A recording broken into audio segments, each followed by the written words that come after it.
In the sun-drenched sands of ancient Persia, where the shadows of towering palaces stretch across the desert, a secret lies buried beneath the weight of empires.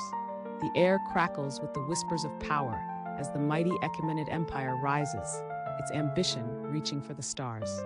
At the heart of this empire stands Darius the Great, a visionary ruler whose quest for dominance faces the fierce resistance of the rebellious Greek city-states. As tensions brew, the stakes rise. The fate of empires hangs in the balance, with the clash of swords and the sound of war drums echoing across the land. Just as victory seems within grasp, a betrayal unfolds. A trusted advisor conspires with the Greeks, igniting a fierce internal conflict.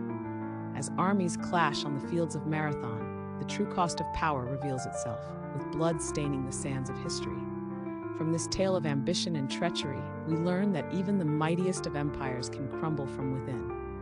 The price of betrayal is steep, and the lessons of history remind us that unity is the true strength of a civilization. In the end, the Persian Empire's glory remains, but its legacy is forever marked by the shadows of betrayal.